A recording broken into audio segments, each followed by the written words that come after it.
le mot réseau lui-même est un mot en France qui est pas forcément bien perçu et voire même négatif. Euh, donc moi, un conseil déjà que je vous donne en entrée de conférence, c'est ne dites jamais je fais du réseau. Dites plutôt je fais du networking, peut-être même du réseauting, mais en tout cas, le mot réseau est connoté négativement très souvent parce qu'il est associé à des choses pas forcément positives que sont la mafia, la drogue, la prostitution, etc. C'est les réseaux mafieux, les réseaux de prostitution, les réseaux de la drogue, etc. Et puis, pour couronner le tout, lorsque vous ouvrez le numéro du Point ou de l'Express ou de l'Obs sur les réseaux de Jean-Yves Le Drian ou les réseaux de Macron ou les réseaux de comment dire, on va dire de Carlos Ghosn, vous ouvrez, vous êtes double page et vous voyez que justement Carlos Ghosn, dans ses réseaux, il a une partie à Beyrouth, il a une partie à l'époque au Japon, maintenant il en a moins, et qu'il est connecté avec des gens plutôt connus, mais dans des univers assez différents. Et bizarrement, moi le premier, et vous aussi, vous voyez, vous faites jamais partie de ces réseaux-là. Vous n'êtes jamais avec votre photo dans les réseaux de ces personnalités. Donc très souvent, les gens se disent au départ que le réseau c'est pas pour eux et qu'ils n'ont pas forcément justement le savoir-faire et les techniques pour le faire, donc ils n'en font pas.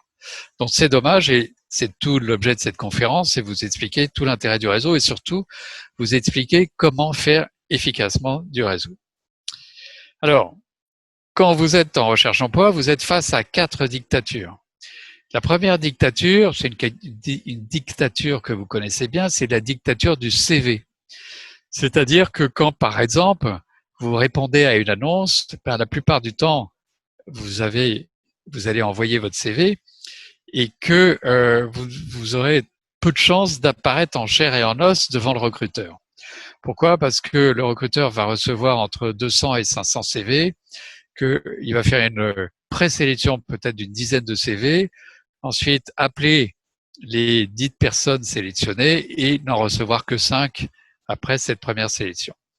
Donc vous avez de fortes chances de ne pas être sélectionné et c'est ce qu'on appelle la dictature du CV puisque c'est votre CV qui va déterminer si vous êtes sur la bonne pile ou la mauvaise pile.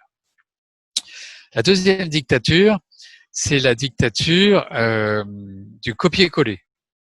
Donc une dictature très française où en fait, lorsque vous êtes directeur marketing dans les produits de grande consommation, les recruteurs, que ce soit les chasseurs de tête, les cabinets de recrutement ou les recruteurs en entreprise, vont vous contacter par rapport à un poste si ils recrutent un directeur marketing et que eux-mêmes sont dans les produits de grande consommation. Donc, on va aller chercher chez Procter & Gamble quelqu'un pour le faire entrer chez Colgate-Palmolive ou pour le faire entrer chez Henkel. Donc ça, c'est vraiment une dictature très très importante et qui perdure évidemment sur le marché français. J'ai une de mes clientes il y a quelques années qui a même trouvé l'expression copier-cloner. C'était copier-coller devenait le copier-cloner. Donc ça, c'est une dictature à laquelle vous vous heurtez quand vous êtes en recherche d'emploi. La troisième dictature, vous n'êtes pas concerné parce que c'est la dictature du diplôme. En France, c'est très important d'avoir un diplôme et si possible un bon diplôme. Et malheur aux autodidactes, malheur aux gens qui n'ont pas le bon diplôme qui va justement leur permettre de passer cette première haie du recrutement puisque un recrutement c'est un 110 mètres haie et qu'il faut passer des plusieurs haies. La première haie, souvent c'est le diplôme. Et même si vous êtes diplômé de Polytechnique et que vous avez 60 ans et que pendant toute votre carrière, vous n'avez fait que plomber les entreprises dans lesquelles vous êtes passé, eh bien, vous pourrez toujours dire dans les dîners en ville que vous êtes diplômé de Polytechnique et les personnes en face de vous, seront très impressionnées. C'est très, très français. La quatrième dictature, c'est la dictature de l'âge. En France, on est senior à 46, 47, 48 ans et là, ça devient souvent plus difficile. Donc, vous voyez, ça, c'est les 4 mauvaises nouvelles. Alors, heureusement, j'ai j'ai l'antidote par rapport à ces quatre dictatures. L'antidote, évidemment, c'est le réseau, puisque dans le réseau, on vous demande pas votre CV, et surtout dans un entretien réseau, il faut jamais arriver avec votre CV parce que vous seriez tenté de le donner. Dans le réseau, le meilleur moyen d'échapper au copier-cloner, c'est le réseau. J'en suis un très bon exemple. Moi, je venais pas du tout du métier de l'accompagnement, et grâce au réseau, j'ai pu rejoindre ce métier. Et beaucoup de mes clients ont utilisé le réseau justement, soit pour changer de métier, soit pour changer de secteur. Même chose évidemment sur le diplôme. Quand vous êtes en entretien réseau, c'est votre énergie, c'est votre enthousiasme, c'est votre expérience qui va compter, c'est pas votre diplôme. Et puis enfin sur l'âge, là encore, ça fait des années que j'accompagne des gens qui ont plus de 47, 48 ans, et je peux vous dire que même s'ils ont 57, voire même 58 ans, ils vont trouver un job en CDI simplement en appliquant les bonnes techniques à la fois de réseau et de recherche d'emploi. Alors ça, c'est donc l'introduction. Et évidemment, dans l'introduction, nouveauté, c'est que le réseautage, il doit s'adapter.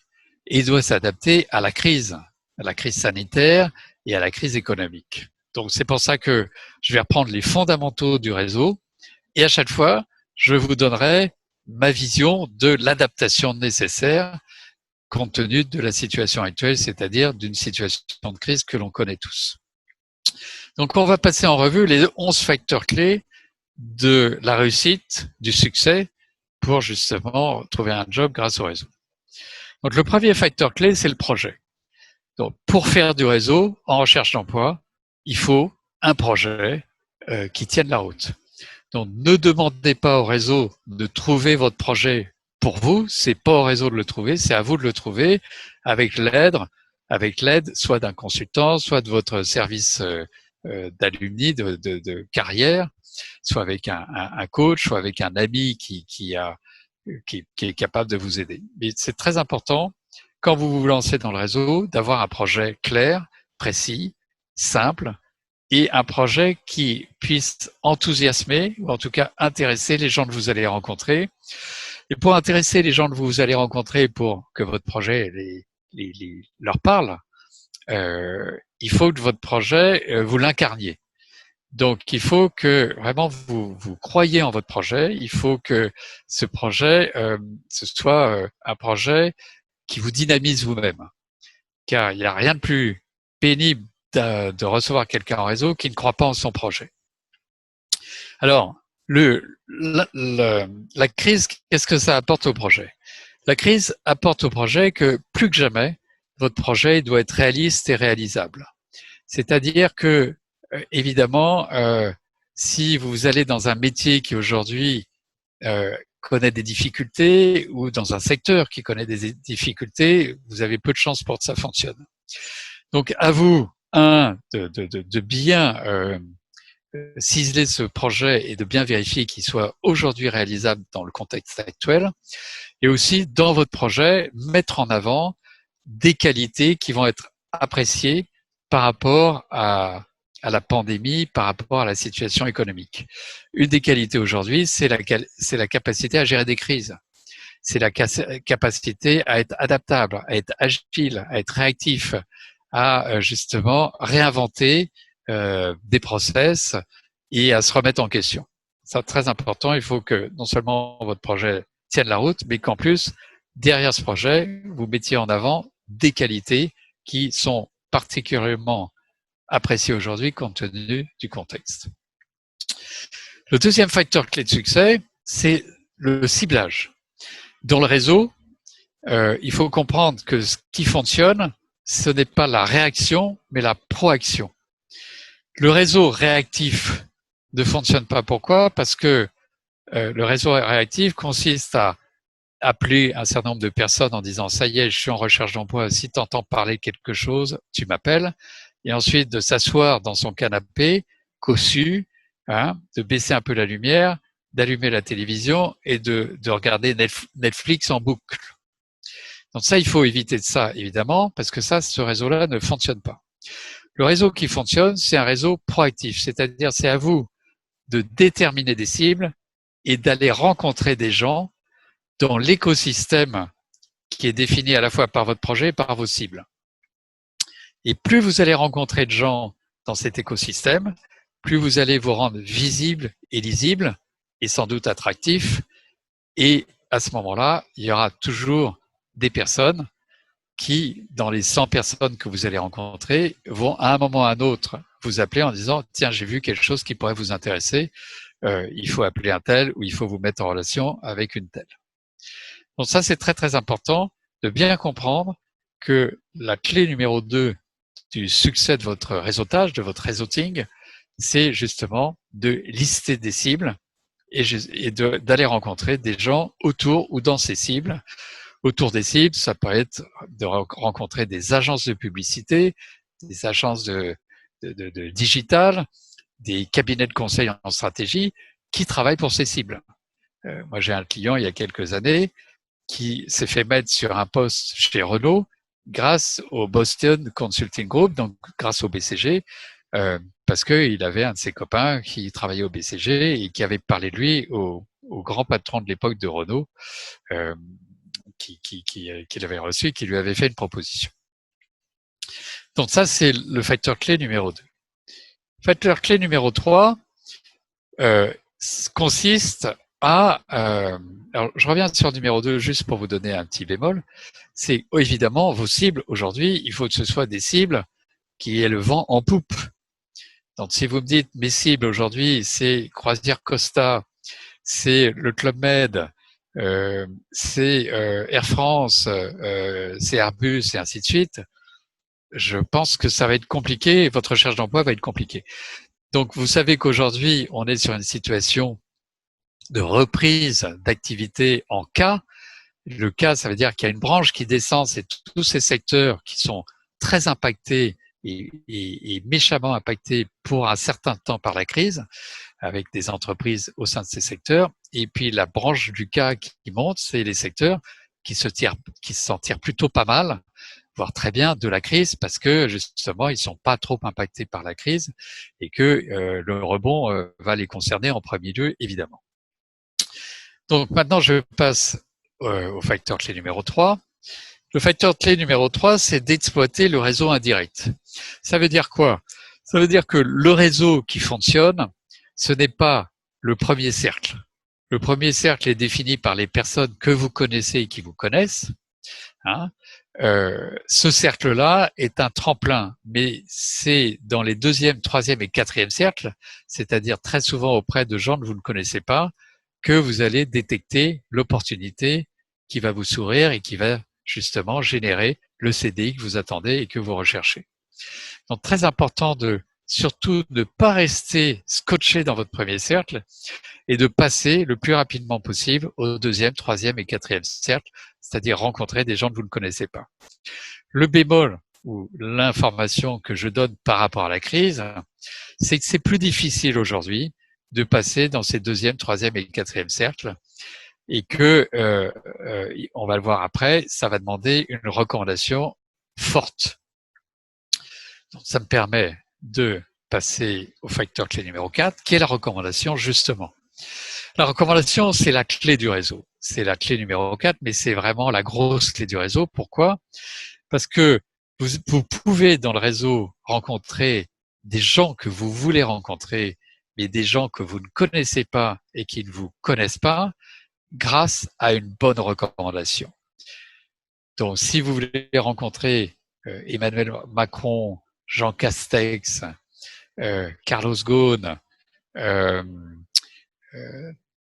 voilà, des gens qui sont une cible pour vous, si vous bénéficiez d'une bonne recommandation, vous allez les rencontrer.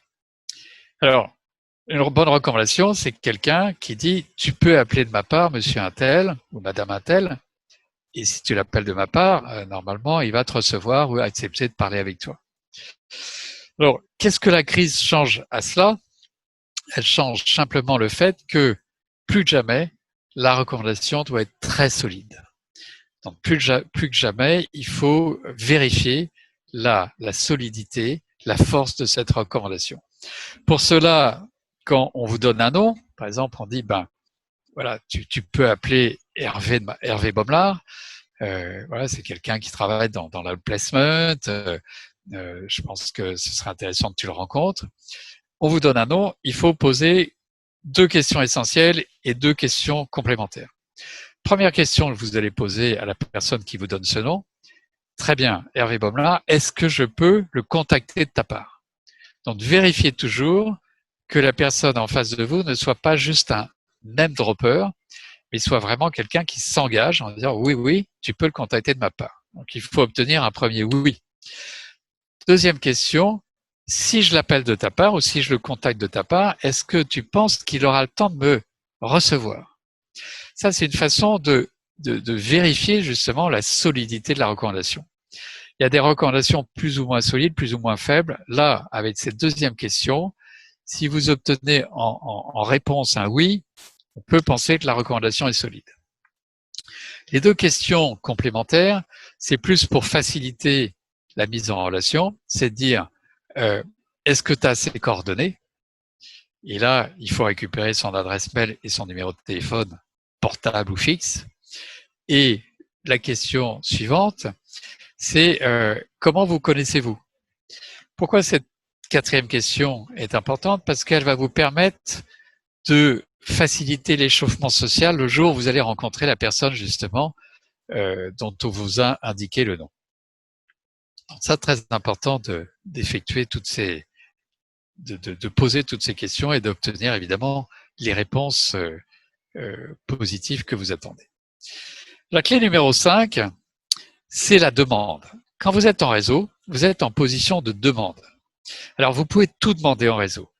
Vous pouvez demander des conseils, vous pouvez demander des informations, la vision de quelqu'un sur l'évolution d'un secteur ou sa vision de l'état d'un secteur ou d'un marché. Vous pouvez demander un avis sur votre positionnement. Vous pouvez demander un avis sur votre ciblage. Vous pouvez tout demander au réseau, tout sauf un job. Le plus sûr moyen d'arrêter la démarche réseau consiste à faire l'erreur de demander un poste. Je vous fais la demande qu'il faut surtout pas faire. Vous êtes en poste, vous recevez un appel, c'est moi, et je vous appelle en disant écoutez, bonjour, je vous appelle de la part de un tel qui est en fait une connexion commune, et je voudrais savoir si dans votre société vous auriez un poste qui peut correspondre à mon expérience et à mes compétences. Et là, évidemment, vous me connaissez pas, vous allez me dégager en touche. 9 fois sur 10, pour pas dire 10 fois sur 10, vous allez me dégager en touche. Ça veut dire quoi? C'est soit vous dites, bah écoutez, actuellement toutes les embauches sont gelées, donc je peux rien faire pour vous. Et si j'insiste derrière pour vous rencontrer, ben quand je vous ai fait une demande impossible, ben vous voudrez pas me rencontrer. Ou alors vous allez me dégager en touche vers qui? Vers la DRH, en disant, bah écoutez, moi je sais pas, mais vous pouvez appeler la DRH ou la RRH. Je vous donne son nom, etc. Et que va faire la DRH? Elle va faire son métier et elle va me demander un CV. Et là, je quitte l'autoroute à 3 voies où je peux rouler à 130 km/h du réseau, et je reviens sur le chemin municipal où je roule à 30 km/h de la candidature spontanée, puisque j'envoie mon CV. Donc, vous voyez l'erreur de débutant qu'il faut surtout pas faire. Alors là, la crise, elle change pas trop les choses par rapport à ça. Donc, ce facteur clé numéro 5 est extrêmement important. Le facteur clé numéro 6, ça c'est un facteur clé qui m'est cher, au point que dans le cabinet où je travaille, j'en ai fait un atelier, c'est les codes du réseau. Les codes du réseau, il y en a plusieurs. Premier code du réseau, c'est de bien comprendre que le réseau, il fonctionne en fait sur la confiance. Les gens ne vous connectent à des relations que s'ils ont confiance en vous. Ces relations ne vous reçoivent que si ces relations ont confiance dans le connecteur. Et vous allez appeler quelqu'un que vous ne connaissez pas que si vous avez confiance vous aussi dans le connecteur. Donc le réseau, il fonctionne sur une triple confiance, et dès que cette confiance est cassée, dès qu'elle n'existe plus, le réseau s'arrête. Ça, c'est le premier code. Le deuxième code, c'est le réseau fonctionne sur le mode professionnel à professionnel. C'est-à-dire que en France, dans d'autres pays, c'est légèrement différent, on pourrait en parler dans les questions, mais en France, le réseau fonctionne beaucoup mieux quand vous êtes un professionnel qui appelle un autre professionnel. Ça fonctionne moins quand vous restez dans le cercle amical proche ou famille. Si je dis bonjour, je vous appelle de la part de mon frère, bizarre, on rentre dans un cercle qui est pas vertueux forcément en matière de networking et de réseau et qui fonctionne moins bien. Alors, un sociologue américain qui s'appelle Mark Granovetter comment dire, défini une sorte de loi quand il étudiait à l'époque tous ces phénomènes de réseau dans l'université de Harvard.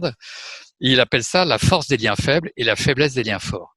Donc le réseau fonctionne mieux avec des liens faibles. Les liens faibles, c'est des gens que je connais un peu dans le monde professionnel et qui me connaissent un peu et qui vont me connecter à leur réseau avec des gens que je ne connais pas, mais qui vont accepter de me recevoir et dont je vais apprendre à connaître. Mais dès qu'on est dans les liens forts, le réseau fonctionne beaucoup moins bien. Les liens forts, c'est mes amis très proches ou ma famille proche. Déjà, par définition, ces liens forts sont peu nombreux et très souvent, ils ne sont pas connectés aux cibles qui m'intéressent et aux secteurs qui vont m'intéresser. Donc, retenez bien ça. Le réseau qui fonctionne, c'est la force des liens faibles. Alors, la force des liens faibles, en termes aujourd'hui de pandémie ou en tout cas de crise, ça fonctionne toujours. C'est-à-dire que la bonne nouvelle, c'est que voilà, les liens faibles, même si ils sont peut-être un peu plus dans la méfiance, ça fonctionne toujours. Le tout, là encore, on revient à ce que je disais tout à l'heure, il faut une très bonne recommandation. Et à ce moment-là, les gens acceptent de parler avec vous, pas toujours en face à face ou alors avec un masque, mais en tout cas par Zoom, par Skype, et je reviendrai là-dessus un peu plus tard. Donc ça, c'est la clé numéro 6, c'est bien d'intégrer les codes. Un des codes qui va être très important aussi, c'est le donnant-donnant, puisque dans le réseau, on fonctionne en donnant-donnant. Il y a du don et du contre-don. Alors, quand vous êtes en recherche d'emploi, évidemment qu'on va vous donner des choses, puisque la personne va vous donner un rendez-vous sous forme de Zoom, Skype ou physique. Il va vous donner de l'écoute, il va vous donner de son temps, il va vous donner des conseils, de l'information, il va vous donner, quand vous lui demandez à la fin, et ça c'est à la fin de l'entretien, il va vous donner des noms de personnes et peut-être même des pistes. Donc moi, chercheur d'emploi, on me donne beaucoup de choses. Et la question que je pose dans les conférences que je donne en présentiel, je vais donner à la personne qui me reçoit. Et là, très souvent, les gens disent, vous allez donner de l'information, vous allez donner peut-être des contacts. Non, je donne peut-être un peu d'informations, mais c'est pas ça l'essentiel. En fait, je vais donner quelque chose d'extrêmement important à la personne qui me reçoit, quelque chose qu'elle n'attend pas, mais qui va vraiment la faire changer d'attitude vis-à-vis de moi qu'elle ne connaît pas au départ. Je vais lui donner le plaisir de rendre service. Je vais lui donner le plaisir de se sentir utile, le plaisir de rendre service à deux personnes, moi qui viens la voir et le connecteur qui m'envoie. Et ça, c'est fondamental et qui est pour moi l'explication majeure du pourquoi le réseau fonctionne, qui est, j'attends que ma connexion revienne, elle revient, qui est, si tu veux te faire un ami, laisse quelqu'un te rendre un service. Et ça, une fois qu'on a compris ça, on a compris pourquoi le réseau fonctionne. Le dernier code pour cette clé numéro 6, le dernier code, évidemment, c'est la politesse. Et j'ai créé un atelier spécifique sur la politesse parce que je pense que c'est un code qui a tendance à se perdre. Or, c'est absolument fondamental, à la fois dans le networking, mais aussi, évidemment, dans une carrière professionnelle. Je passe au facteur clé numéro 7, qui est, dans la nouvelle édition de mon livre, un facteur clé que j'ai ajouté, qui est LinkedIn. Aujourd'hui, et c'est pour ça que j'ai mis LinkedIn en énorme, LinkedIn fait partie du réseau. LinkedIn est indispensable, incontournable dans toutes les techniques de réseau, puisque LinkedIn est un facilitateur et un accélérateur de réseau. J'ai mis Twitter en petit, pourquoi? Parce que Twitter est plus un outil d'information, mais pour des gens qui aiment bien Twitter, ça peut être aussi un outil pour réseauter. Et là, on pourra en parler pendant les questions. Donc, pour LinkedIn, aujourd'hui, quelquefois, là, il y a 2 jours, j'avais quelqu'un qui voulait me parler avec moi pour peut-être travailler avec moi. Et évidemment, je lui ai dit, écoutez, donnez-moi votre nom parce que je vous ai cherché sur LinkedIn et je pense que j'avais pas la bonne orthographe de votre nom parce que je vous ai pas trouvé sur LinkedIn. Et cette personne m'a dit, ah mais c'est normal, je ne suis pas présente sur LinkedIn. Pour moi, là, on est dans le dinosaure. Des gens pas présents sur LinkedIn, j'en vois quasiment plus. Mais j'en ai trouvé un dont j'étais très content de moi et très fier. Mais je peux vous dire que cette personne, l'urgence pour elle, ça va être vraiment de créer un profil LinkedIn. Ensuite, il y a profil LinkedIn et profil LinkedIn. Le profil minimum, ou en tout cas la personne qui n'a pas beaucoup travaillé son profil LinkedIn, je le vois à 4-5 signes. Premièrement, combien il a de contacts. S'il a moins de 500 contacts, soit peut-être qu'il travaille à la DGSE ou vraiment dans un métier où il n'a pas besoin de beaucoup de contacts, pourquoi pas. Mais s'il est, on va dire, dans le domaine du grand public, dans des entreprises grand public, etc., quelqu'un qui a moins de 500 contacts, ça, on a l'impression que il travaille pas beaucoup sur LinkedIn, alors qu'il y a encore 10 ans, avoir moins de 500 contacts, c'était normal. Aujourd'hui, c'est anormal. Ce que je vois aussi, c'est la personne qui n'a pas nettoyé son URL, la personne qui n'a pas créé un background, la personne qui a une mauvaise photo, la personne qui n'a pas utilisé les bons mots-clés ou qui n'a pas optimisé l'utilisation des mots-clés, etc. Voilà, il y a plein de signes pour quelqu'un comme moi. Je vois par beaucoup de signes quelqu'un justement qui n'a pas professionnalisé, on va dire, son profil LinkedIn. Donc, on pourra revenir là-dessus sur les questions, mais LinkedIn fait partie des facteurs clés de succès, évidemment, du réseau. Et je vous donne une clé complémentaire sur LinkedIn, qui est lorsque vous vous mettez en relation avec quelqu'un pour vous l'appelez pour prendre rendez-vous avec lui, donc c'est quelqu'un que vous ne connaissez pas, vous l'appelez de la part d'une connaissance commune. Cette personne accepte de vous rencontrer le 1er octobre, donc dans quelques jours. Bon, le premier réflexe qu'il faut avoir, c'est de vous mettre en relation avec cette personne sur LinkedIn, puisqu'elle a accepté de vous recevoir. Et quel est l'intérêt? Alors, 9 fois sur 10, elle va accepter, ou 8 fois sur 10. Et l'intérêt, c'est quoi? L'alibi, c'est de dire, on se met en relation sur LinkedIn, comme ça, vous pourrez voir mon profil. Mais l'intérêt, c'est que si cette personne n'a pas paramétré son profil LinkedIn, le fait que vous soyez, vous, en relation directe avec elle, vous permet d'avoir accès, évidemment, à tous ses contacts et d'être beaucoup plus précis dans la demande de contact à la fin de l'entretien, puisqu'à la fin d'un entretien, on demande des contacts. J'avance. Ensuite, je vois moins bien là. Je m'approche, là. Ensuite, c'est la mise en contact. La mise en contact, il y a 2 grandes façons de se mettre en contact avec quelqu'un qu'on connaît ou qu'on ne connaît pas. C'est soit j'envoie un mail, soit je l'appelle sur son portable ou sur sa ligne fixe. Si j'envoie un mail, la règle, et ça c'était vraiment quelque chose que j'ai mis dans mes livres, simplement pas au début parce que c'est à force de travailler avec des clients tous les jours qu'on a découvert cette règle, c'est de bien mettre à la fin de votre mail de prise de contact que c'est vous qui allez appeler cette personne derrière la prise de contact par mail. Parce que si vous attendez de cette personne à qui vous avez envoyé un mail vous appelle pour prendre rendez-vous, 1 fois sur 2, cette personne n'appellera pas.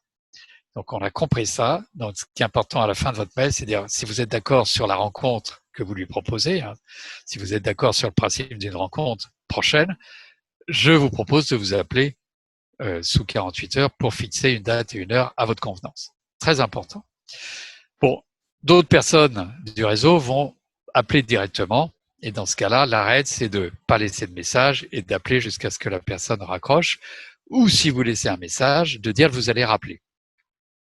Et n'oubliez pas que la personne, à un moment, est censée vous répondre parce que vous avez une très bonne recommandation. Ce que je recommande pas, c'est de faire une mise en contact via LinkedIn. Parce que là encore, vous pouvez tomber sur des gens qui sont de faibles utilisateurs de LinkedIn et à ce moment-là, ils vous répondront jamais. Donc, vous pouvez essayer de vous mettre en contact sur LinkedIn si vraiment vous y croyez, mais si la personne ne répond pas, il n'y a pas de souci. trouvez leur adresse mail, trouvez leur numéro de téléphone et prenez contact directement avec elles dans les plus brefs délais. Ensuite, le facteur clé numéro 9, évidemment, c'est l'entretien réseau. Et l'entretien réseau, il y a toute une technique pour réussir un entretien réseau, en comprenant déjà que l'entretien réseau n'est pas un entretien d'embauche. Dans un entretien d'embauche, c'est le recruteur qui tient le volant. Dans un entretien réseau, c'est vous qui tenez le volant. Dans un entretien d'embauche, c'est vous qui allez parler 80% du temps. Dans un entretien réseau, c'est votre interlocuteur qui va parler 90% du temps ou 85% du temps. L'entretien réseau, il a tout un déroulé qui est très précis, qu'il faut répéter, qu'il faut bien intégrer et qui permet justement de capter l'information, de rassurer, de séduire, de captiver votre interlocuteur parce que vous allez le faire parler de lui, de son métier, il va se valoriser. Et surtout, il faut savoir clôturer un entretien réseau pour si votre interlocuteur ne vous ouvre pas une piste dans son entreprise ou dans une autre entreprise, à ce moment-là, lui demander des contacts réseau. Et là encore, il y a toute une technique pour récupérer les contacts réseau, pour être sûr de partir au moins avec 2 contacts réseau, ce qui permet de continuer votre activation réseau, puisque si de chaque entretien réseau, vous partez avec 2 contacts, vous imaginez qu'on est parti sur une arborescence qui va vous permettre de quadriller votre écosystème qui a été défini par vos cibles et par votre projet. Alors évidemment, et c'est pour ça, aujourd'hui, depuis le mois de mars, on a constaté que c'est évidemment beaucoup plus compliqué, surtout pendant le confinement, puisque là, c'était quasiment impossible, mais plus compliqué aussi pendant le déconfinement, de rencontrer les gens en one-to-one d'une façon plus décontractée. Alors, aujourd'hui, il y a 3 solutions pour l'entretien réseau. L'entretien réseau par téléphone, ce que je vous déconseille, parce que c'est l'entretien réseau le moins efficace. Il y a l'entretien réseau par Zoom ou par Skype ou par d'autres outils de ce type-là. Là, on arrive à réussir des entretiens réseau qui sont évidemment moins efficaces qu'en face à face, mais qui quand même sont mieux qu'au téléphone. Et les gens se sont habitués à utiliser ces outils et ça marche plutôt pas trop mal. Et évidemment, vous avez aujourd'hui aussi la reprise des entretiens réseau en face à face. Alors, quand c'est dans un bureau, évidemment, ce sera avec un masque, mais on peut imaginer de prendre un café avec la personne, voire même de déjeuner. Sauf que si vous déjeunez avec quelqu'un à qui vous dites, écoutez, rencontrons-nous et je vous propose de déjeuner ensemble, la règle de politesse du réseau, c'est que c'est à vous d'offrir le déjeuner. Évidemment, si votre interlocuteur qui travaille chez Total et qui a un très beau poste vous dit non, mais tout compte fait, c'est très gentil de m'inviter, mais c'est moi qui vais vous inviter. Bon, vous avez le droit d'accepter, évidemment. Mais sachez bien que la règle de base, c'est que vous proposez de déjeuner ou la personne vous propose de déjeuner, c'est à vous qui êtes la personne qui demande cet entretien, c'est à vous d'offrir le déjeuner ou de payer en tout cas l'addition. On arrive bientôt à la fin, donc le facteur clé numéro 10, c'est très très important, c'est ce que les Américains appellent, ou les Anglo-Saxons, le follow-up. Donc c'est très important de tenir tous vos contacts informés de la suite des événements. Alors ça veut dire quoi? Ça veut dire que vous sortez de votre entretien, qu'il ait été sur Zoom, qu'il ait été en présentiel, qu'il ait été au café, qu'il ait été au restaurant, et c'est le lendemain que vous remerciez par un mail. C'est pas le jour même et c'est pas 48 heures après. Ça, c'est vraiment une discipline. Je vous incite à la respecter, qui est très utile, parce que c'est la règle de politesse. Dans le monde, lorsque on va dîner chez des gens, on remercie le lendemain. Pas le soir même, pas 48 heures après, c'est le lendemain. C'est la même chose dans le réseau. Et plus que dans le réseau, le remerciement, c'est pour toutes les personnes que vous rencontrez dans cette phase, évidemment, de recherche d'emploi, que ce soit les chasseurs de tête dans une phase de recrutement ou des recruteurs qui vous reçoivent parce qu'ils sont justement dans un processus de recrutement. Donc le remerciement, c'est pour tout le monde, toutes les personnes qui vous reçoivent, que ce soit dans le réseau ou dans une phase de recrutement. Et c'est 24 heures après l'entretien. Ensuite, la personne vous a donné 2 contacts, X et Y. Évidemment, vous allez contacter X et vous allez rencontrer X, vous allez rencontrer Y. Et même chose, le lendemain de la rencontre avec X, le lendemain de la rencontre avec Y, vous remerciez le connecteur, et évidemment la personne que vous avez rencontrée. Donc vous voyez tout de suite le réseau, il y a du boulot et ça demande, c'est une activité chronophage. Et puis, à la fin de votre périple, vous signez le CDI du siècle, le job de l'année, et là, vous allez prévenir de la bonne nouvelle toutes les personnes que vous avez rencontrées dans votre activation réseau, et vous allez les prévenir une, par un mail ou par un coup de fil, souvent plus un mail, personnalisé. C'est un énorme boulot, mais c'est extrêmement important parce que ces gens-là vont être tous extrêmement, comment dire, contentes d'apprendre la bonne nouvelle et le fait de l'apprendre que vous parliez, cher monsieur, cher Robert, cher Michel, je ne sais quoi, c'est beaucoup plus fort que si vous envoyez un mail à tout le monde, genre undisclosed recipient, ou avec le nom de toutes les personnes que vous avez rencontrées et que tout le monde voit qui vous avez rencontré. Donc, on est sur du personnalisé et du one-to-one. Entre-temps, il faut tenir au courant les gens parce que votre recherche d'emploi peut prendre du temps. À ce moment-là, vous leur envoyez des cadeaux. Un cadeau, c'est simplement peut-être juste donner de votre nouvelle, mais ça peut être un article intéressant, un résumé de livre intéressant, un webinaire auquel vous les invitez, etc., etc.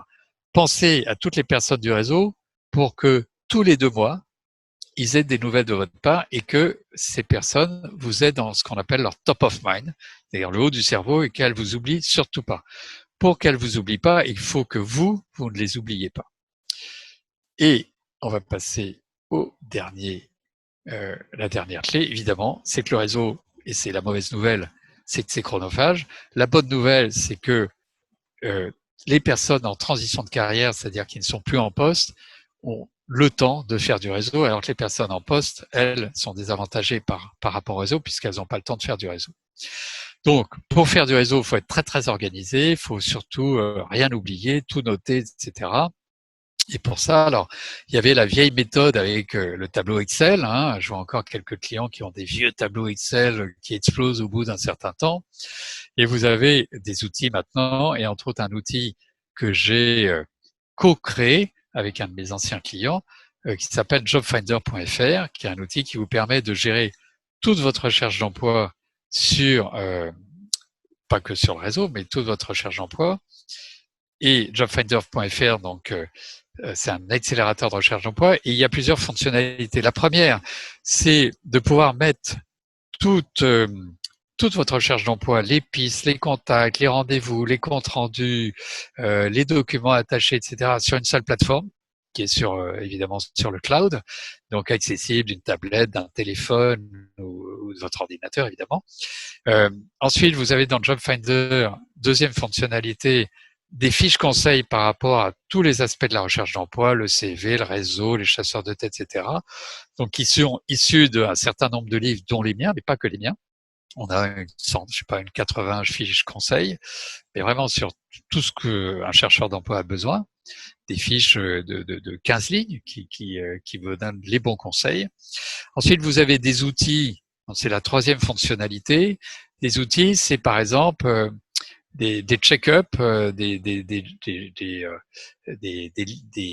des checklists avant un entretien avec un chasseur, avant un entretien avec un recruteur, mais aussi tous les modèles de mails d'approche des chasseurs, des fonds d'investissement, tous les modèles aussi de remerciement.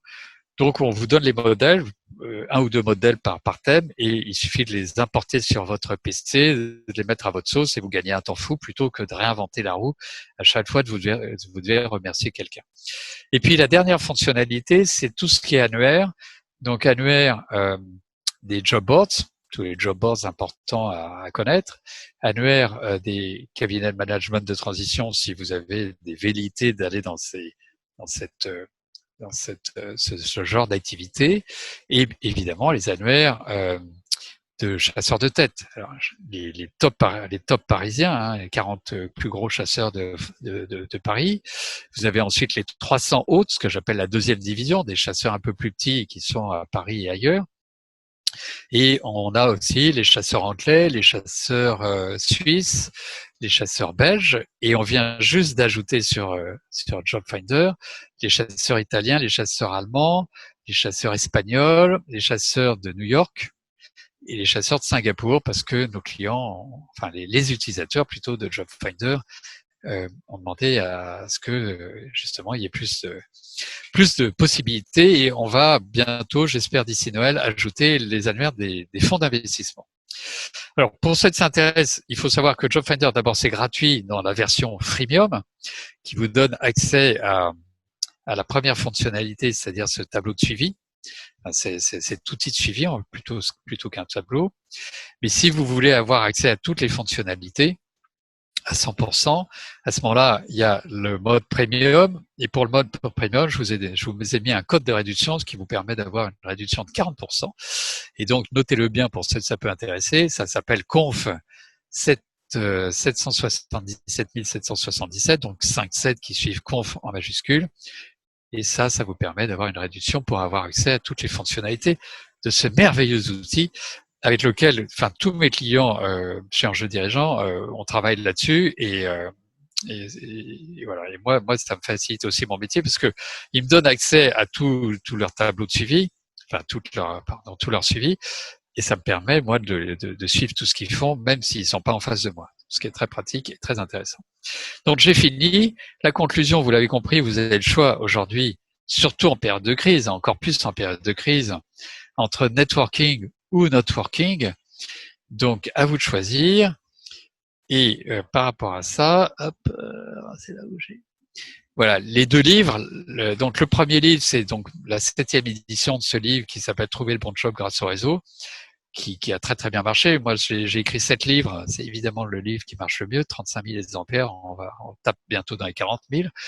Et puis j'ai écrit, parmi les autres livres que j'ai écrits, j'en ai écrit un autre qui est Recherche d'emploi secret pro, qui est un livre que j'ai coécrit avec Philippe Doual, qui est un partenaire, qui est un spécialiste de LinkedIn. Donc, on travaille beaucoup sur LinkedIn avec Philippe. Et puis Nicolas Pavesi, qui est un chasseur de tête. Et on a écrit ce livre qui était très sympa à écrire, parce que, voilà, dans nos domaines, le réseau, LinkedIn et puis la chasse de tête, on trouvait ça sympa de donner des conseils, les bons conseils qu'on donnait à nos clients en priorité, et qu'on voulait cette fois-ci donner un peu à tout le monde, et en tout cas diffuser au plus grand nombre tous ces conseils. J'ai terminé mon topo. Il est exactement 19h20, donc je suis à l'écoute des questions. Merci beaucoup, Hervé. Alors, on a une première question de Adeline qui se demande comment différencier l'utilisation de Twitter et de LinkedIn pour les utiliser en complémentaire, point d'interrogation. Alors, ce qui est très intéressant, c'est que de constater que si je faisais un test parmi vous et je vous demandais qui est sur LinkedIn, je pense que à 100%, voire à 95%, il y aurait peut-être une personne qui est pas, mais je pense qu'à 100%, vous y êtes tous. Ça, c'est un premier point. Et deuxième question, si je vous pose maintenant qui est sur Twitter et qui ne l'est pas, globalement, quand je fais ce type de test, j'avais à peu près entre 15% et peut-être 20% au maximum de gens sur Twitter, et 80%, voire 90% de gens qui n'étaient pas sur Twitter. Donc déjà, on a une différence d'attractivité entre ces deux outils. L'un est totalement considéré comme incontournable, l'autre c'est vraiment considéré plutôt pour peut-être des geeks ou pour des gens qui veulent s'amuser, ou qui ont une utilisation peut-être un peu personnelle de Twitter. Alors moi, bon, LinkedIn, il n'y a pas à discuter. Il faut être dessus, il faut avoir un profil super professionnel. Il faut utiliser LinkedIn dans toutes ses astuces pour justement optimiser, accélérer, faciliter le réseau. En revanche, Twitter est avant tout un outil de collecte d'informations. Donc, si vous êtes sur Twitter, moi je vous encourage à avoir un compte Twitter. Ce qui est intéressant, c'est de vous abonner à d'autres comptes de gens que vous identifiez comme d'excellents professionnels dans votre univers, et des gens qui tweetent et qui vont tweeter des choses qui vont vous intéresser. Donc, vous allez sur Twitter, vous vous abonnez à 20, 30, 40 personnes vraiment qui sont les tweeters professionnels de votre univers, et vous allez récolter de l'information extrêmement intéressantes. Mais vous n'allez tweeter vous que pour retweeter des choses que vous voulez garder dans votre fil Twitter. Donc vous comprenez bien que vous n'allez pas tweeter des choses vous-même, perdez pas de temps à tweeter des choses. Et quand vous voyez une information intéressante que vous n'avez pas le temps de lire, l'information souvent c'est un lien sur un article, le conseil que je vous donne c'est de le retweeter. Donc ça va partir vers les gens qui vous suivent.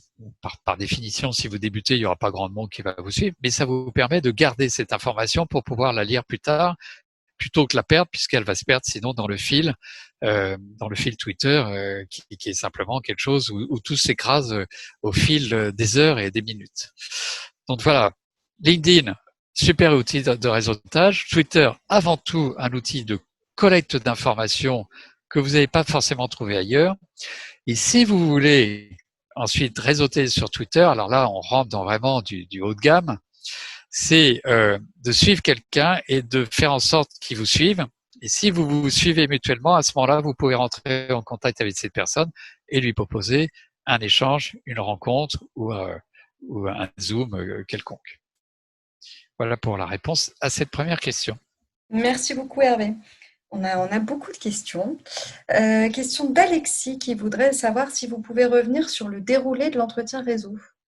Alors, le déroulé de l'entretien réseau, c'est d'abord de redonner son nom. Hein.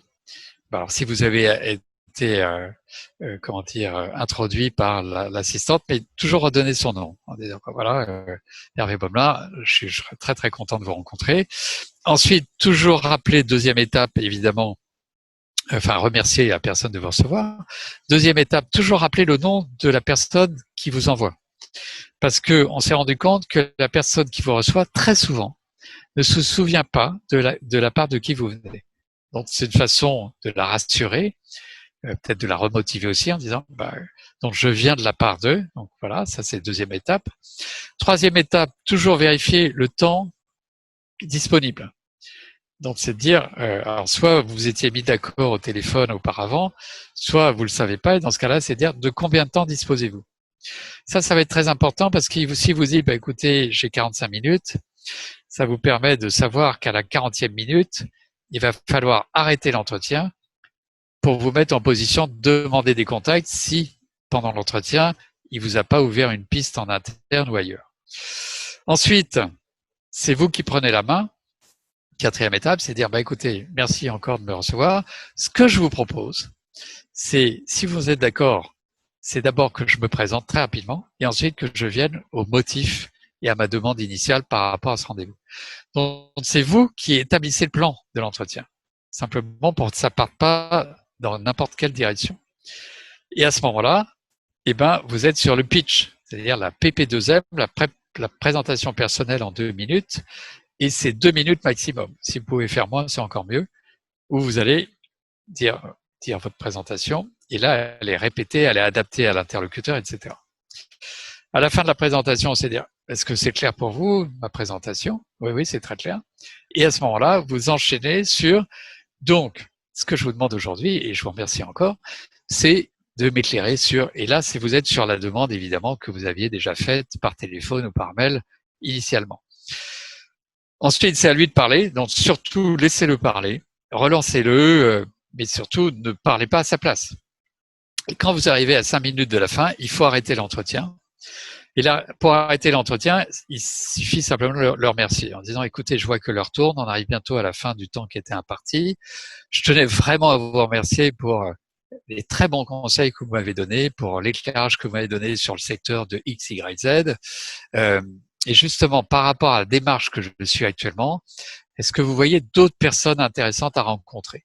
Là, vous êtes dans une demande de contact, mais une demande très ouverte. Et si vous voyez qu'il a des idées, tant mieux, vous prenez les idées, mais vous verrez que quelquefois, il n'a pas d'idées. Et là, il faut passer en mode non plus spontané, mais assisté, et lui dire, et entre autres, je cherche à rencontrer des gens, et là, vous donnez des noms de société. Donc, je cherche à rencontrer des gens chez Procter & Gamble, chez S.C. Johnson, chez Coleman, etc., etc. Vous donnez des noms de société. Et si vous avez eu le moyen d'aller regarder avec qui il était connecté sur LinkedIn, vous avez une chance d'être encore plus pointu dans cette demande. Il vous donne des contacts, vous faites l'étape qu'on a vue tout à l'heure, c'est-à-dire est-ce que je peux l'appeler de votre part, si je l'appelle de votre part, est-ce que vous pensez qu'il aura le temps de me recevoir, etc., etc. Et donc là, ça y est, vous avez le contact, vous pouvez arrêter vraiment l'entretien. Vous le remerciez une nouvelle fois, et vous avez deux phrases, évidemment, qui sont pour moi, il y en a une qui est évidente et l'autre que j'appelle la phrase magique. La première, c'est évidemment, si vous en êtes d'accord, je vais vous tenir informé de la suite de ma démarche et entre autres des personnes que grâce à vous, je pourrais rencontrer. Évidemment qu'il attend ça, donc il est d'accord. Et la phrase magique, c'est dire, et si moi je peux faire quelque chose pour vous, surtout n'hésitez pas. Et là, on ne sait jamais. Peut-être qu'il aura envie que vous l'aidiez sur quelque chose et que vous puissiez le connecter avec quelqu'un d'autre. Donc ça, très important. Et l'entretien est terminé et vous partez, vous lui serrez la main et non, on ne serre plus la main, c'est vrai. Vous partez et l'entretien est terminé et vous le remercierez le lendemain. Voilà pour le déroulé. Merci Hervé. Alors, Anne nous demande comment conseillez-vous d'adapter la démarche réseau avec des fonds d'investissement? Ils donnent plus souvent des infos, des conseils ou des cibles, mais plus rarement des contacts. Alors, c'est vrai. Alors, déjà, la démarche réseau avec les chasseurs de tête, c'est compliqué parce que les chasseurs de tête ne vous recevront alors qu'ils n'ont pas de poste pour vous que si vous venez de la part d'un de leurs gros clients. Hein, soyons clairs. Si un de leurs gros clients, c'est Jean-Paul Agon, et vous venez de la part de Jean-Paul Agon, ah ben c'est bizarre, ils vont vous recevoir. Alors que si vous les appelez en disant j'aimerais bien vous rencontrer, jamais ils vous recevront. Les fonds d'investissement, déjà les chasseurs de tête, ce sont des loups. Je reprends une phrase de Woody Allen que j'aime beaucoup. Les chasseurs de tête, ce sont des loups qui vous rappellent, qui sont dans un monde de loups, et c'est un monde de loups qui vous rappelle jamais au téléphone. Les fonds d'investissement, c'est encore pire. Parce que les fonds d'investissement, vous ne les intéressez que si vous venez avec un dossier. Un dossier, c'est une entreprise à reprendre, c'est une entreprise voilà, dont le patron veut se débarrasser ou veut vendre, etc. Là, le fonds d'investissement, si vous leur dites, écoutez, moi je suis un spécialiste des spiritueux et je connais très bien une boîte de spiritueux où le patron veut vendre. Et donc, ce que je vous propose, c'est qu'on se mette sur le coup ensemble. Là, le fonds d'investissement, mais alors il vous reçoit avec des couronnes de fleurs et des petits bonbons à gogo. Sinon, le fonds d'investissement, pour qu'il vous reçoive, il faut avoir un bon contact, donc c'est du réseau. Et ce qui peut arriver, c'est que voilà, vous avez quelqu'un qui connaît très bien un fonds, et comme vous avez une bonne recommandation, le fonds va vous recevoir. Il va vous recevoir parce que aussi vous êtes un dirigeant ou vous êtes un directeur financier. Vous n'intéressez les fonds d'investissement que si vous êtes dans ces deux professions-là. Si vous êtes un directeur marketing, si vous êtes un directeur commercial, vous intéressez pas les fonds d'investissement. Donc, perdez pas votre temps avec les fonds d'investissement. Moi, le conseil que je donne à mes clients qui sont soit directeurs financiers, soit directeurs généraux, c'est essayer de rencontrer 2-3 fonds d'investissement pour vous faire une opinion, mais passez pas votre temps à essayer de rencontrer tous les fonds d'investissement de la place de Paris, parce que, à mon sens, c'est une perte de temps. Moi, j'accompagne 10 à 12 clients par an. Quand je démarrais dans le métier, j'en accompagnais plus, peut-être en 20, 30. J'ai dû accompagner plus de 500 cadres supérieurs et dirigeants. Il y en a peut-être sur 500, 3 qu'on trouvait par des fonds d'investissement. Donc, voilà, ne croyez surtout pas que les fonds d'investissement, c'est la panacée. Merci beaucoup Hervé. Alors, on a Théotime qui se confesse et qui nous dit qu'il ne connaissait pas toutes ces méthodes et du coup, il n'a pas vraiment entretenu son réseau. Il vous demande, sans avoir donné de nouvelles à bon nombre de contacts, est-ce que appliquer ces méthodes après plusieurs mois peut s'avérer moins efficace, faute d'avoir saisi les bonnes opportunités au bon moment? Non, parce que la plupart des gens n'entretiennent pas leur réseau. La plupart des gens qui se retrouvent en transition de carrière ne connaissent pas les techniques de réseau. Donc, la bonne nouvelle, c'est que vous êtes comme les autres. Et que c'est justement... Alors, moi, on me pose aussi la question, ça fait 15 ans que je lui ai pas donné de nouvelles, voire 20 ans. Il va trouver bizarre que je l'appelle. Et il va me voir arriver comme enfin comme le nez au milieu de la figure. Donc, il va bien voir que j'ai quelque chose à lui demander. Donc moi, j'encourage mes clients à en dire, mais c'est pas grave, appelle-le. Et tu verras, in fine, si il a un bon souvenir de toi, il sera content d'avoir tes nouvelles et de te revoir. Parce que tu vas lui rappeler le passé, et vous savez, le passé, c'est un peu l'ardoise magique, on se souvient que des bons souvenirs, et de rencontrer voilà quelqu'un que on appréciait, même il y a 15 ans, 20 ans, 10 ans, bah, ça fait toujours plaisir. Donc, il y aura small talk au départ, l'échauffement social, et puis à un moment, il va vous dire, vous allez lui dire, bah alors qu'est-ce que tu deviens, lui il va vous dire qu'est-ce que tu deviens, et dans cet échange, à un moment, bah, vous pourrez lui demander justement son avis, des conseils, etc., et des contacts à la fin. Et ça y est, le réseau est reparti avec quelqu'un que vous n'avez pas vu depuis très longtemps. Donc surtout, n'hésitez pas à recontacter même des gens que vous avez perdu de vue. C'est le réseau, et vous verrez que ça se réactive très facilement. Mais pour ça, Merci. il faut connaître les techniques et surtout être très à l'aise par rapport à la démarche. Merci. Il y a Sophie qui vous demande qu'est-ce que vous recommandez pour les jeunes qui sont en recherche de stage, notamment si le jeune souhaite travailler à terme dans un secteur qui est actuellement en crise. Alors, c'est vrai que pour les stages, ça va être compliqué parce que j'imagine que les entreprises vont prendre moins de stagiaires parce que ça devient compliqué de faire un stage. Moi, je vois par exemple, j'ai une fille qui travaille à New York, et c'est du home office depuis le début du confinement. Donc les trainees, à mon avis, dans sa société, qui d'ailleurs va pas super bien parce qu'ils sont plutôt en train de licencier, il ne doit pas en avoir des masses. J'ai une autre fille qui travaille à Paris et qui, elle, est dans le monde du cinéma. Elle travaille aussi chez elle, donc j'imagine que dans la société, il ne doit pas avoir beaucoup de stagiaires. Donc je pense que ça va être plus compliqué d'obtenir des stages, mais c'est là où il faut justement faire utiliser les réseaux pour détecter, d'une part, les entreprises qui aujourd'hui prennent des stagiaires. Et ça, le réseau peut vous aider.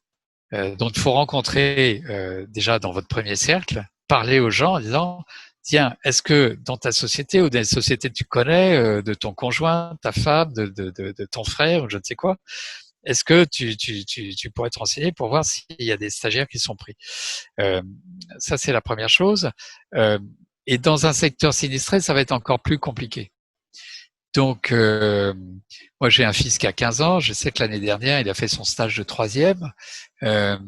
Évidemment, on a fait jouer le réseau et ça a fonctionné. Les élèves de troisième aujourd'hui qui doivent faire un stage, à mon avis, ils vont faire une croix sur le stage. Donc, tout ça pour répondre que stage plus compliqué à obtenir. Donc, raison de plus pour vraiment détecter les sociétés qui offrent encore des stages et se précipiter sur ces sociétés, même si c'est pas forcément le stage qui, dans l'idéal, vous auriez aimé faire. Donc là, être très pragmatique et très réactif. Et j'ai la possibilité de faire un stage dans une société qui me plaît à peu près. J'y vais, je fonce et je me pose pas de questions. Même chose sur la recherche d'emploi.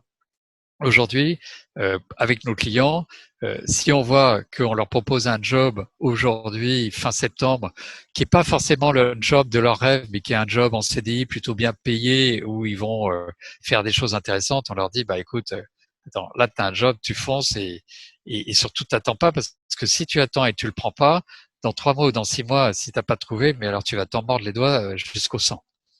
Donc aujourd'hui, la crise fait qu'il faut être pragmatique et que il faut mieux prendre un job de raison qu'un job de cœur, parce que le job de cœur ne risque de pas arriver, pas tout de suite en tout cas. Merci beaucoup, Hervé. Question sur LinkedIn, pardon. Un profil LinkedIn doit-il être le plus détaillé possible au risque de totalement se dévoiler, notamment auprès des contacts réseau, ou bien dresser seulement à grands traits notre profil, formation, expérience et susciter l'envie? Alors, à ce stade, il y a deux écoles. Il y a le profil light, justement, pour donner envie, susciter l'envie, etc. Et le profil complet pour justement donner le maximum d'informations, avoir le maximum de mots-clés, etc. Moi, je suis aujourd'hui de la deuxième école. C'est-à-dire que lorsque je vais sur un profil LinkedIn et que je me mets dans la peau du recruteur, j'ai envie de savoir beaucoup de choses et je vais décortiquer. Moi, j'aime bien décortiquer les profils LinkedIn avec des amis recruteurs pour voir comment ils le font. Et et un profil bien fait, bien complet. Alors, il faut pas non plus qu'il soit que soit une sorte d'énorme guimauve qui, quand on l'imprime, il y a 14 pages qui sortent. Mais on voit tout de suite un profil bien fait parce qu'il est complet, il est bien construit. Il y a des images, il y a des illustrations, il y a tous les bons mots-clés aux bons endroits. Voilà, et ces profils sont d'autant plus efficaces que même s'ils sont complets, ils donnent envie d'aller un peu plus loin, de voir le CV en complément. Et surtout, il faut savoir que plus votre profil est complet avec les bons mots-clés, plus vous avez de chances de sortir dans des recherches. Les recherches aujourd'hui, tous les recruteurs, tous les chasseurs de tête, tous les cabinets de recrutement utilisent LinkedIn, plus ou moins bien, mais utilisent LinkedIn comme sourcing. Donc ils peuvent avoir des outils complémentaires, mais ça fait partie des outils de sourcing.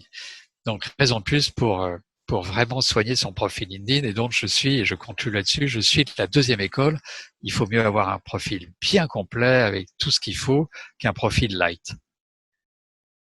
Merci beaucoup, Hervé.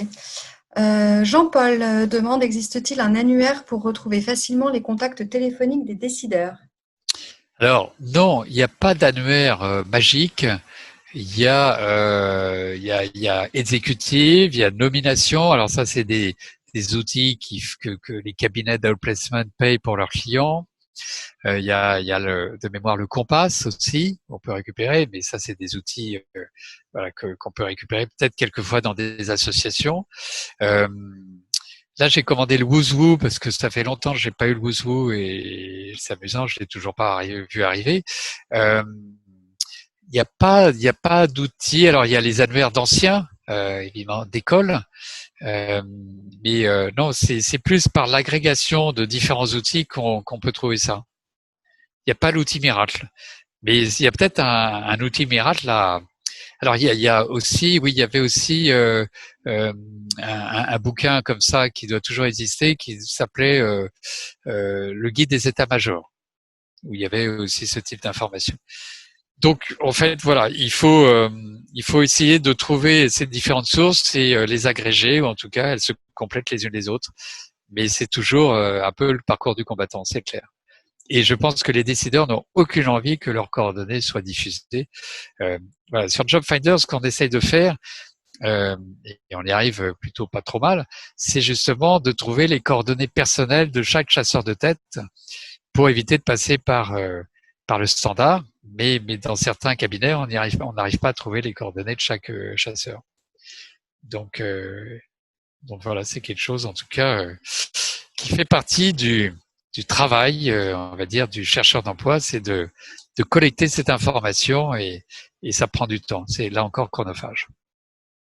Merci beaucoup. J'en profite juste pour vous dire qu'il y a un site qui s'appelle Hunter sur lequel, une fois que vous avez le nom de la personne, vous pouvez vérifier si c'est bien la bonne adresse mail par rapport au nom de l'entreprise en fait, et Hunter vous le dit. Voilà, c'était juste une parenthèse. Pas mal de questions sur LinkedIn, une question sur la langue. Est-ce qu'il est nécessaire de faire deux profils, un en anglais, un en anglais? Et une autre question, j'avance parce qu'il y a beaucoup de questions, sur la manière d'aborder les gens sur LinkedIn. Comment est-ce qu'on aborde les gens sur LinkedIn? Alors, profil français, profil anglais, oui, si vous avez un profil international, c'est-à-dire que vous travaillez à l'international pour des sociétés internationales, il faut les deux langues. Pourquoi? Parce que les gens qui vont vous chercher avec des mots-clés, on peut imaginer que ça va être a priori des recruteurs, eh ben, ils vont vous mettre des mots-clés soit en anglais, soit en français. Mais LinkedIn ne fait pas la traduction. Si le mot-clé, c'est par exemple, alors il faut que je trouve un mot-clé un peu spécifique, un mot-clé qui est grande consommation. Si le recruteur anglais a mis le mot en anglais, vous sortirez pas. Donc très important d'avoir le profil dans les deux langues. Et c'est très facile à faire. Vous pouvez même faire une troisième langue si vous cherchez aussi en Espagne, vous le ferez en espagnol et ainsi de suite. Donc oui, la réponse c'est mettez votre profil au moins en deux langues si vous avez un profil international, évidemment. Merci beaucoup. Adeline qui nous dit la préparation des entretiens est clé, mais combien d'entretiens réseau par semaine vous paraît raisonnable pour développer le réseau à un juste rythme? Alors, le bon rythme, c'est entre 5 et 7 entretiens par semaine. Le rupteur, c'est-à-dire la limite haute, c'est 10. Et dès qu'on est à moins de 5, bon, ça veut dire qu'on est sur l'autoroute, mais on roule à 90. Voyez. Donc 5 à 7 entretiens réseau par semaine.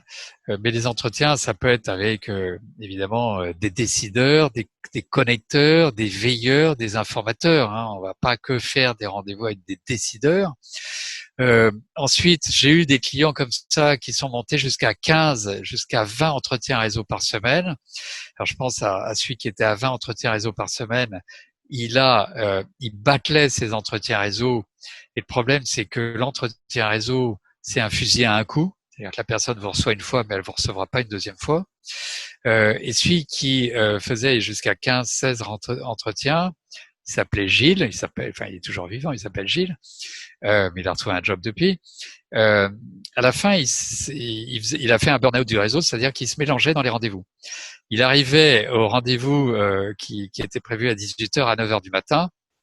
Et en fait, le rendez-vous de 9h qui l'attendait à l'autre bout de Paris, il l'appelait pour voir où il était. Donc voilà, il se prenait les pieds dans le tapis. Et évidemment, quand on se prend les pieds dans le tapis, ça ne donne pas une très bonne image de soi. Et donc, il a fait ce que j'ai appelé un burn-out du réseau. Donc, je conclus, 5 à 7, c'est très bien. 10 maximum. Merci Hervé. Existe-t-il un outil pour gérer son réseau ou alors JobFinder couvre ses besoins, notamment sur les bases de données et le suivi des contacts?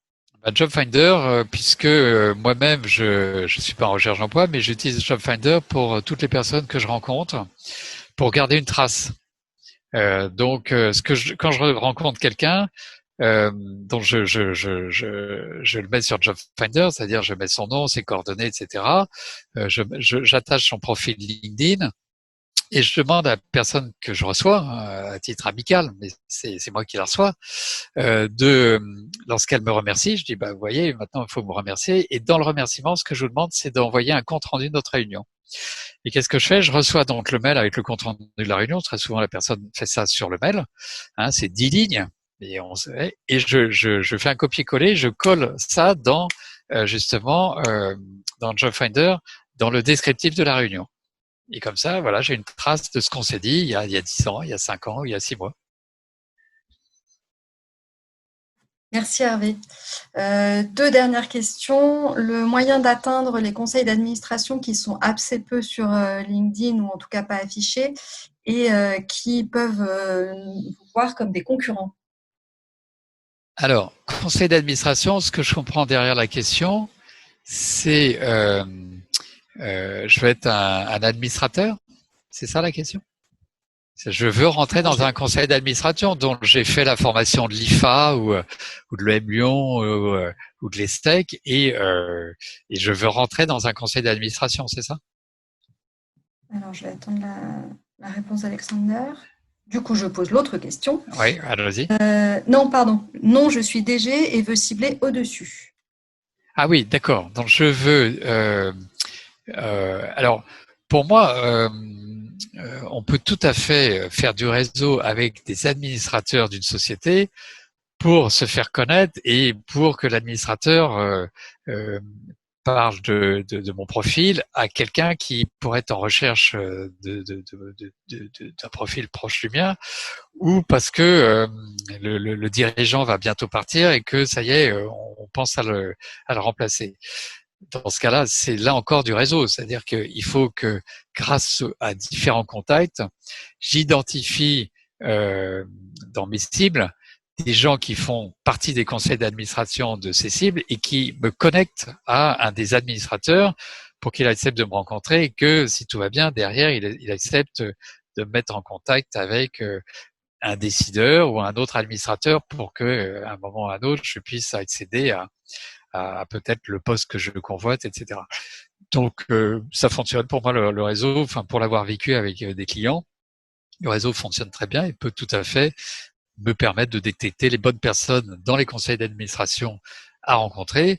Sauf que on est d'accord que là, on est à un niveau où déjà il n'y a pas énormément de gens, qu'il faut les identifier, que pour qu'ils me reçoivent, il faut vraiment que je bénéficie d'une très bonne recommandation. Actuellement, j'ai un membre de Comex que j'accompagne. Il arrive, lui, parce que il connaît 2 personnes dans des conseils d'administration, et des personnes qui sont dans plusieurs conseils d'administration, à se faire recommander d'un conseil d'administration à l'autre grâce à ces connecteurs qui sont eux-mêmes des administrateurs. Merci Hervé, on va prendre la dernière question. Est-ce que Très bien. peine de recontacter les chasseurs qui m'ont contacté il y a longtemps sur LinkedIn? J'ai eu quelques entretiens de chasseurs qui n'ont pas forcément de projet actuellement lié à mon poste recherché. Est-ce quand même utile? Alors, moi, un chasseur vous dira ne me recontactez pas régulièrement. Une fois que j'ai votre CV, je vous ai vu, surtout m'appelez pas tous les 3 mois. La majorité des chasseurs se protègent de cette façon-là. Moi, ma vision, parce que c'est une vision très pragmatique et parce que je suis avec mes clients de l'autre côté de la barrière, c'est qu'il faut se manifester auprès des chasseurs tous les 3 mois. Pourquoi? Parce que le métier de chasseur est un métier d'artisan.